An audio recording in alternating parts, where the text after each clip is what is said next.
Hi, I'm Jeff, the Thrifty Overlander. In this video, we're going to go on an adventure, so come along. So this adventure video is going to cover our 2019 long weekend Memorial Day trip that we did. It starts out with the ROFs, Mike and Rebecca all meeting up at the Sears cabin in the El Paso Mountains, southwest of Ridgecrest. On their way out, heading towards Death Valley, they pass by the ever-interesting Bickle Camp. So this Death Valley trip is pretty much centered around the north part of Death Valley, everything from Highway 190 north with Saline Valley kind of in the center of it all.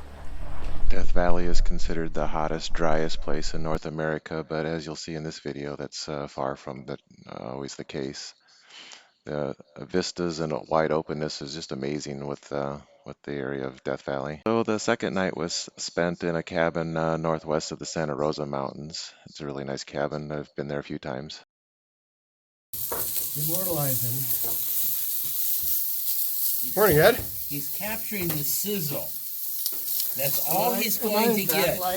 This cabin is pretty habitable, and on a cold night, the stove in the middle certainly is a welcome warmth. You can line up some cots across here, and it works pretty well. We've had a good times here.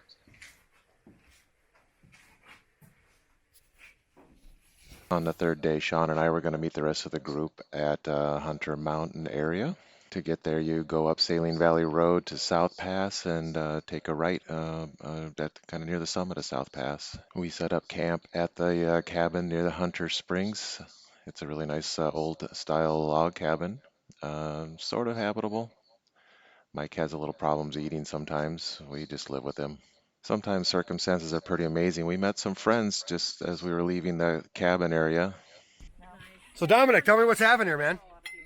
Well, I hit a rock and basically shredded the sidewall of my brand new tire. That's $400 down the tubes. That's the cost off-roading, isn't it? Yes, it is. It was a freak chance that they happened to be coming up to check out the cabin as we were leaving it, and had no idea either one of us was in the area, so it was kind of a nice little meetup, and they traveled with us for a little while as well. We did some teamwork to get their tires swapped. Oh, Can we help her? no, this is a spare tire. From Hunter Mountain, we headed northeast through Hidden Valley and through Lost Burrow Gap towards Tea Kettle Junction. Again, the vistas are pretty amazing. There's just wide open spaces in Death Valley. As I said, Death Valley, hottest, driest place in North America, but in our case, it wasn't necessarily true. A couple days before we were there, a pretty good rain shower came through, and the clay in this Hidden Valley area made it so the road became a canal. It held the water quite well. I think probably there was a good half a mile of flooded road like this. Some of it was a little deeper than other spots, and it was kind of a fun mudding day, I guess you could say.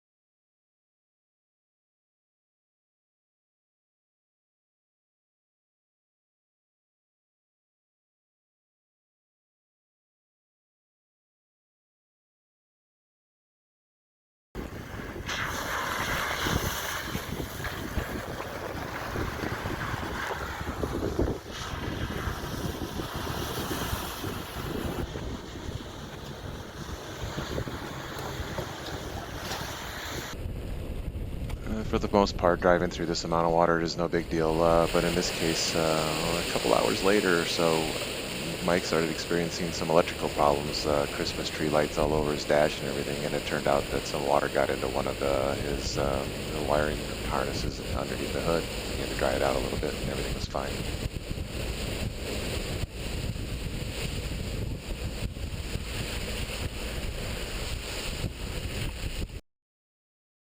After we cleared the mud, we headed up through the vast openness of the Hidden Valley, and one of our stops along the way off to the left is another mine camp, so we stopped at the cabin there, checked that out a little bit. This cabin's not quite as habitable. It's a little bit breezy maybe, but the broom's there. We can clean it up, sure. It's actually not even warm yet. I mean, oh, look at Coming into Tea Kettle Junction, there's one more puddle we just couldn't resist. We all had to take a turn.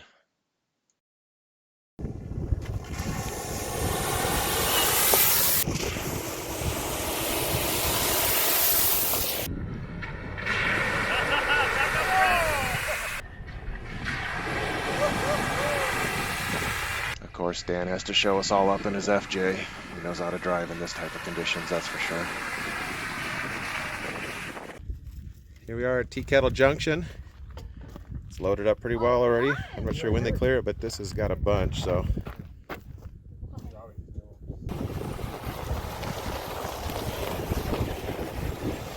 Our next stop is known as the Race Track Playa, and that's most famous for its moving rocks. There's trails throughout the area with rocks in the middle of this dry lake.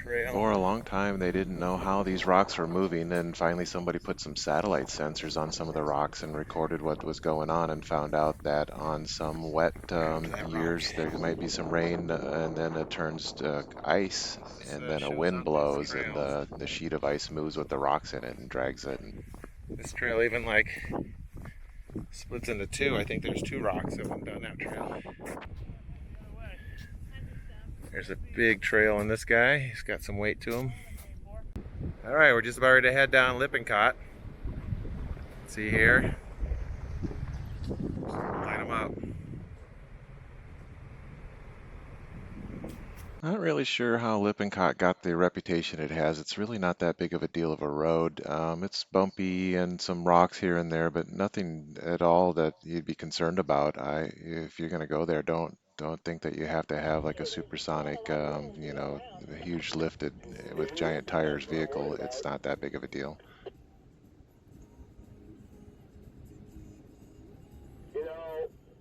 There's one little narrow spot coming up in the video here I'll show you. That's, you know, basically you're at the very edge where the side is crumbling away a little bit, but it's like 2-3 feet, and it's not that big a deal. You just have to make sure you're on the right line, that's all.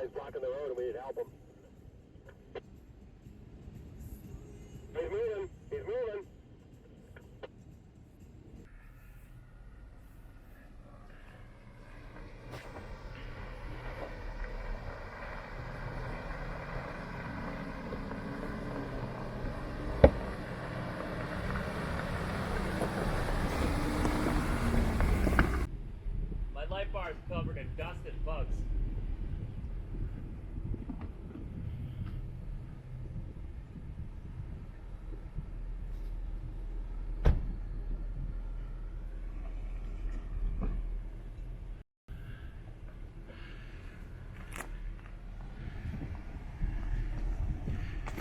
Careful, Jeff. How's that? Nerve-wracking? Got some rain on the Saline Valley. It's coming down over there, wow. Some good dark clouds.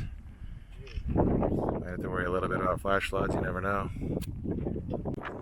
Alright, sorry about the wind, we might have gotten into a little bit of mud here. You got a little love on your truck.